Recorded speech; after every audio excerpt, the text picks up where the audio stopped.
Good evening students. जैसा कि मैंने आपको प्रीवियस वीडियो में बताया था about the types of chemical reaction, उसमें मैंने आपको 5 टाइप ऑफ केमिकल रिएक्शन बताए थे। आज हम लोग बात करेंगे, we will talk about the 5th type of chemical reaction, that is redox reaction. Redox reaction आपको मैंने प्रीवियस वीडियो में जो 4 तरह के रिएक्शंस बताए हैं, first displacement reaction, combination reaction, the second is decomposition reaction, the third is displacement reaction and fourth double displacement. ये आपको काफी कंफर्टेबली आपने इसे याद कर लिया होगा, समझ में आ गया होगा आपको कि ये रिएक्शन क्या होते हैं। ठीक है, इसे थोड़ा प्रैक्टिस कीजिए। आज जो हम लोग बात कर रहे हैं रिडॉक्स रिएक्शन। रिडॉक्स रिएक्शन काफी इंपॉर्टेंट है आपके एग्जामिनेशन पॉइंट ऑफ व्यू से। यदि आप 10 इयर्स के क्वेश्चंस को देखें तो उसमें आप देखोगे कि रिडॉक्स रिएक्शन से कम 5 से 6 बार क्वेश्चन पूछा गया है। इससे आपको मालूम चल जाएगा कि इसकी इंपॉर्टेंस कितनी ज्यादा है। ठीक है, तो नेक्स्ट हम लोग बात करेंगे, that will be talk about the 5th type of chemical reaction, redox reaction. अब सवाल ये है कि रिडॉक्स रिएक्शन होता क्या है। रिडॉक्स रिएक्शन कहने का मतलब क्या होता है, ये समझिए। ऐसी कोई भी रिएक्शन जिसमें oxidation and reduction both are taking place simultaneously, so that type of reaction will be called as what, redox reaction. मैंने क्या कहा, तो ध्यान से समझ लीजिए। मैंने ये कहा कि जब oxidation process and reduction process both are taking place simultaneously, मतलब एक साथ हो रहे हो, so that type of special reactions are called as what, redox reaction. So the reaction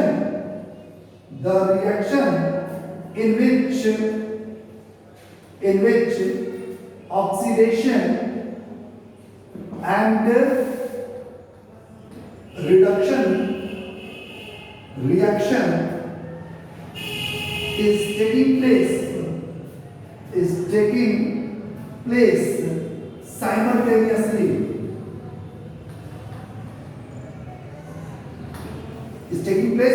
simultaneously, so that will be called as a redox reaction। अब यहाँ पे आपको 2 बातें नहीं आ गई आपके लिए, एक तो ऑक्सीडेशन और दूसरा रिडक्शन। तो सबसे पहले हम लोग बात करेंगे ऑक्सीडेशन क्या होता है।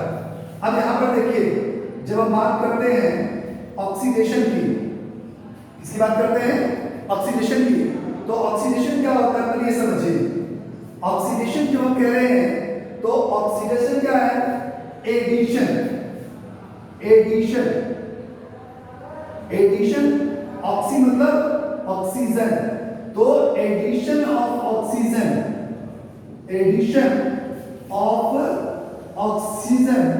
is called as oxidation.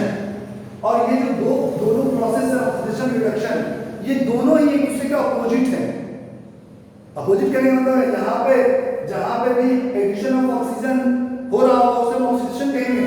तो यदि आपको रिडक्शन की बात करनी है तो reduction is just opposite, removal of oxygen is called as reduction. Removal of oxygen is called as what, reduction. अब देखिए, ये तो ऑक्सीजन के रिस्पेक्ट में आप बात कर रहे हैं। इस डेफिनेशन को आप हाइड्रोजन के रिस्पेक्ट में बात कर सकते हैं, तो वो भी जस्ट रिवर्स है। यहाँ पे क्या है, रिमूवल, यदि एक removal of hydrogen is taking place, so it will be called as oxidation, और उसका रिवर्स क्या हो जाएगा, एडिशन ऑफ हाइड्रोजन यदि कहीं पे हो रहा है, so that will be called as reduction. तो ऑक्सीडेशन एंड रिडक्शन ये दोनों क्या होते हैं, या आपको समझ में आ रहा होगा। कहीं पे भी ऑक्सीजन का यदि एडिशन हो रहा है, तो एक बात समझिए, जब हम कह रहे हैं एडिशन हो रहा है, तो एडिशन हमेशा कहाँ होगा, प्रोडक्ट साइड में। ठीक है, तो जहां पे प्रोडक्ट साइड में ऑक्सीजन जुड़ रहा होगा, so that will be called as oxidation. और जहां पे मान लीजिए हम ऑक्सीजन की रिस्पेक्ट बात कर रहे हैं, मान लीजिए रिएक्टेंट साइड में कहीं पे ऑक्सीजन है और उसके साथ प्रोडक्ट साइड में ऑक्सीजन नहीं है, so that will be called as reduction. अब इसको आप एक एग्जांपल के थ्रू अच्छे से समझ सकते हैं। जैसे मान लीजिए कॉपर ऑक्साइड है और कॉपर ऑक्साइड में हमने जिंक डाला और ये फॉर्म किया जिंक ऑक्साइड एंड कॉपर, ठीक है। अब यहाँ पे देखिए आपको मालूम है ये रिएक्टेंट साइड है, ये प्रोडक्ट साइड है। तो रिएक्टेंट साइड में जो कॉपर है उसके साथ ऑक्सीजन है, लेकिन जो कॉपर आपका प्रोडक्ट साइड में है क्या उसमें ऑक्सीजन है? नहीं। तो इसका मतलब क्या हुआ कि कॉपर से ऑक्सीजन का क्या हो रहा है? रिमूवल। कॉपर का क्या हो रहा है? रिमूवल। तो here removal of oxygen is occurring, it means it is reduction process or not? तो यहाँ पे क्या हो रहा है? रिडक्शन। जबकि आप यहाँ पे देखें, यहाँ पर जो जिंक है उसमें ऑक्सीजन नहीं है, लेकिन प्रोडक्ट साइड में जो जिंक है वहां पे ऑक्सीजन है। तो इसका मतलब क्या हो रहा है? यहाँ पे addition of oxygen. So this will be called as what? Oxidation. तो किसी भी केमिकल रिएक्शन आपको दिया होगा और उसमें कहां पे ऑक्सीडेशन हो रहा है, कहां पे रिडक्शन हो रहा है, क्या वो फाइंड आउट कर सकते हैं आप? ठीक है। अब इसमें एक दो चीजें और है जो आपको समझना है, पहले हम उसकी बात कर लेते हैं। ये तो कॉन्सेप्ट आपको क्लियर हो गया होगा, आप मालूम कर सकते हैं। इसमें दो चीजें और आती हैं, वो आपसे पूछा जाएगा। एक oxidizing agent and another is reducing agent।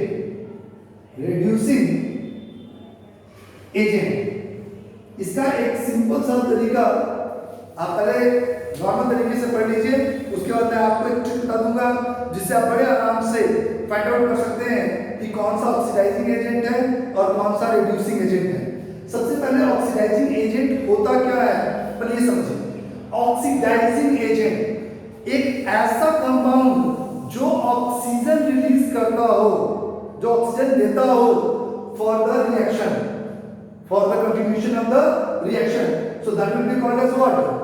Oxidising agent. अब यहाँ पे आप देखो ये रिएक्टेंट साइड में है, तो इसमें से ऑक्सीजन कौन दे रहा है? जिसके पास जो चीज होगा वही देगा, जिसके पास जो चीज है नहीं वो कैसे मिल सकता है? अब यहाँ पे आप समझो, कॉपर ऑक्साइड है तो कॉपर के साथ ऑक्सीजन है, जबकि जिंक के साथ ऑक्सीजन है ही नहीं। तो इसका मतलब है कि कॉपर ऑक्साइड यहाँ पर आपको ऑक्सीजन देने के लिए रिस्पॉन्सिबल है। So it will be called as what? Oxidizing agent. और रिड्यूसिंग एजेंट कौन से होते हैं? द एजेंट और द कंपाउंड और the substance which receive oxygen, so that will be called as what? Reducing agent। अब यहाँ पे देखो रिएक्टेंट साइड में जिंक यही को रिसीव कर रहा है ऑक्सीजन को, तो इसका मतलब क्या होगा? This is reducing agent। This is what? reducing agent। तो ये क्या हो गया? reducing agent और ये oxidizing agent।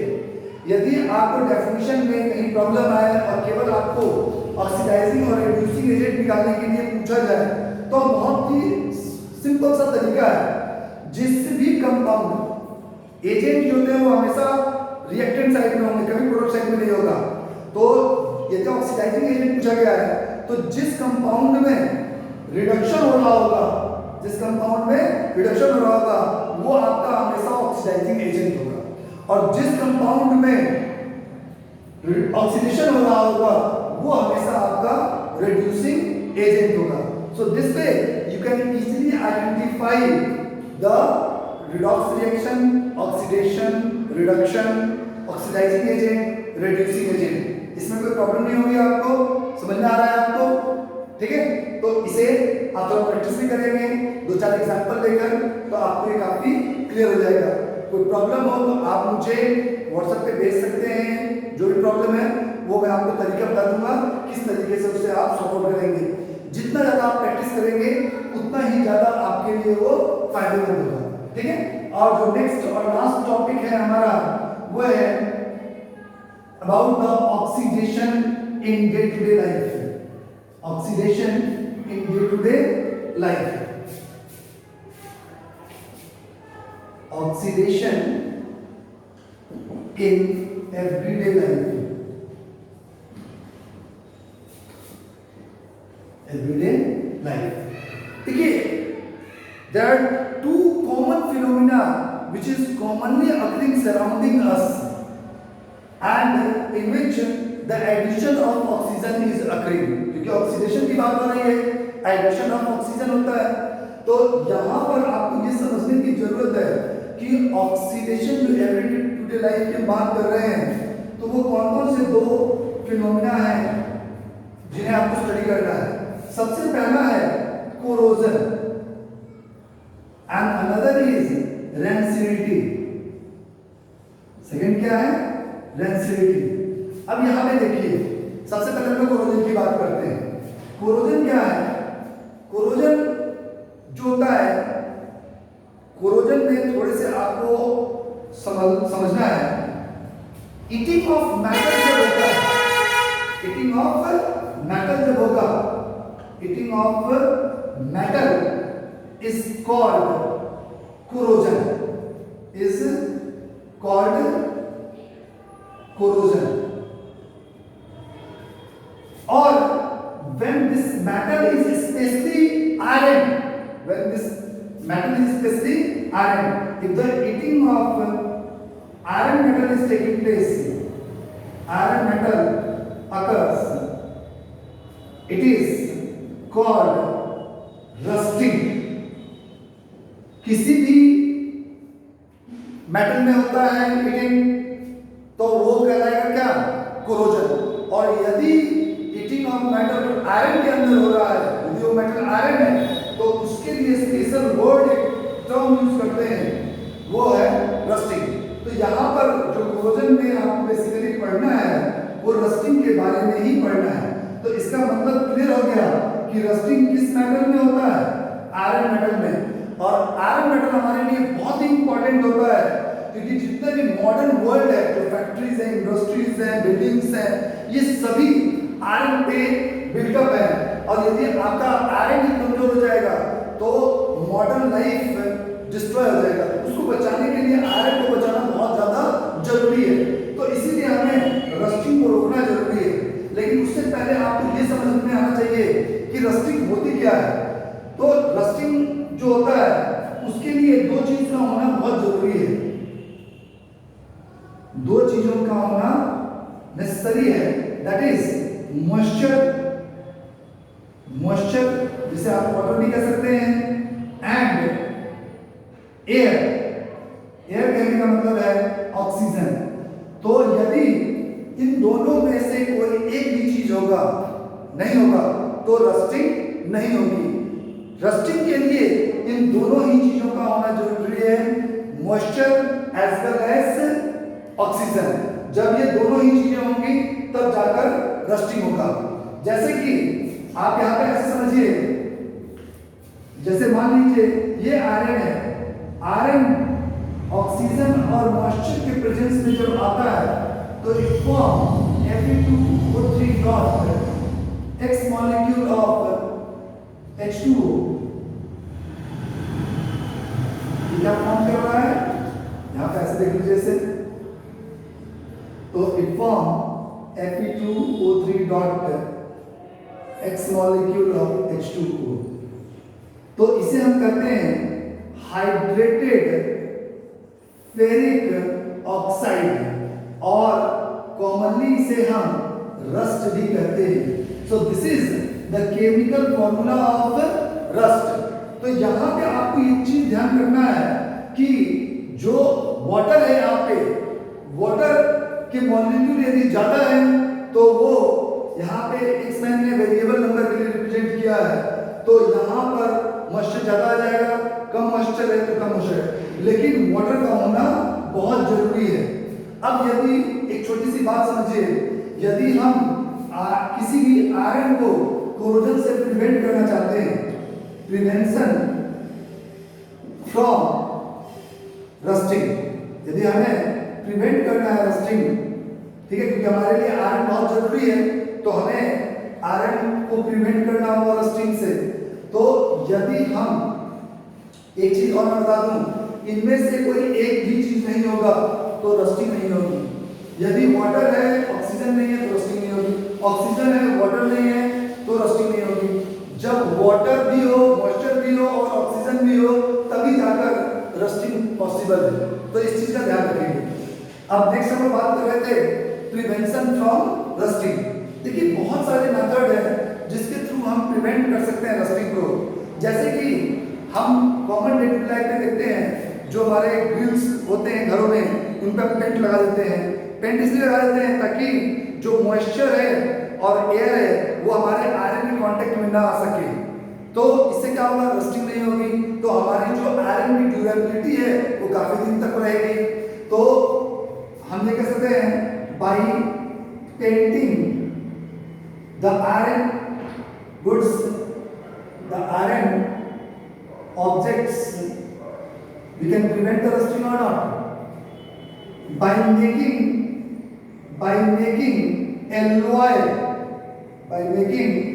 alloys of iron। आप स्टील को देखे होंगे, स्टील में रस्टिंग बहुत कम होती है, स्टेनलेस स्टील में बहुत रस्टिंग नहीं के बराबर होती है। तो उसमें क्या होता है, मेनली आयरन होता है, small amount of carbon, cobalt and निकल हम उसमें मिला देते हैं। तो हम कुछ चीजों को मिलाकर भी आयरन को, रस्टिंग को रोक सकते हैं। आयरन को इसके अलावा बाय गैल्वेनाइजेशन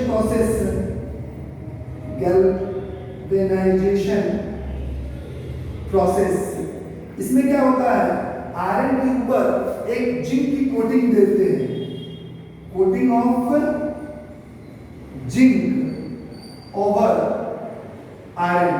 तो इससे भी हम आयरन को प्रिवेंट कर सकते हैं। जिंक की कोटिंग आती है तो वो आयरन को कभी भी मॉइस्ट एयर के कांटेक्ट में नहीं आने देता है। तो इस तरीके से भी आप रस्टिंग को प्रिवेंट कर सकते हैं। जो लास्ट टॉपिक है हमारा, दैट इज रेंसिडिटी। रेंसिडिटी क्या होता है, तो ये समझिए। रेंसिडिटी एक डे टू डे लाइफ में फिनोमिना है जो हमारे घरों में भी ऑब्जर्व कर सकते हैं। जैसे कि रेंसिडिटी कहने का मतलब क्या होता है, spoiling of the food, spoiling of food, and when the food come in contact with the oxygen, atmospheric oxygen, then it combine and a foul smell start coming from the food and its taste also changes। तो जब आप कोई fatty food को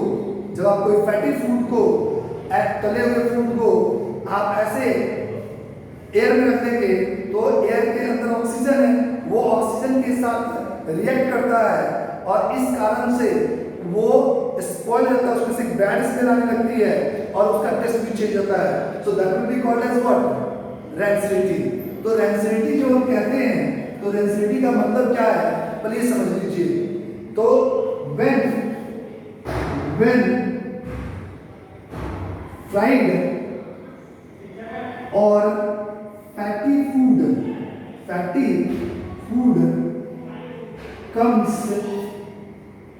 comes in contact with air, its taste changes and a foul smell start coming। So that method is called as rancidity. तो rancidity क्या होता है, समझ में आ गया आपको। अब सवाल ये है कि how you will prevent this rancidity, क्योंकि हमारे खाने यदि रेंसिड हो गए तो फिर हमारे लिए वो बेकार हो जाएंगे। तो हमें क्या करना चाहिए जिससे कि हम रेंसिडिटी से प्रिवेंट कर सकते हैं। प्रिवेंशन मेथड, फूड को हम एयर टाइट कंटेनर में रख सकते हैं। क्या कर सकते हैं, by keeping them in air tight container. तो जो हम एयर टाइट कंटेनर में रखेंगे तो उससे क्या होगा, the air will not come in contact with the food and our food will get protected from the rancidity. Next जो है वो दूसरा मेथड है by keeping the food by keeping food at low temperature और refrigerator में रख दीजिए। अब रेफ्रिजरेटर में लो टेम्परेचर क्या होता है, टेम्परेचर कम होगा तो जल्दी रिएक्शन नहीं होता है, तो रिएक्ट नहीं करेगा तो हमारा फूड जो होगा वो स्पॉइल नहीं होगा। तो इस तरीके से भी आप इसको बचा कर रख सकते हैं। The another method is by adding some antioxidant substance like BHC। तो बहुत सारे एंटीऑक्सीडेंट सब्सटेंस होते हैं, यदि if you add them into the food so that will also protect your food from getting rancid. So these are certain methods by which we can protect our food from getting rancid. तो इस तरीके से हमारा food बच जाएगा और हम अपने फूड को rancid होने से बचा सकते हैं। So this is all about this chapter। ठीक है, तो आप इस चैप्टर को देखें, इनके जितने भी क्वेश्चंस हैं वो सॉल्व करें। कहीं पे भी आपको कोई भी प्रॉब्लम होती है you can discuss with me, ठीक है, ताकि इससे कोई क्वेश्चन आए। काफी आसान सा चैप्टर है, बड़े आराम से आप कवर कर सकते हैं। The only thing is required is practice. More you do your practices, more you become expert into it. So keeping this mind you have to do the practice and you have to focus on what I have told you, ठीक है। And whatever the problem that comes, you just discuss with me. I will help you from that particular problem, and that way you can get expertise into this chapter. Okay? Thank you.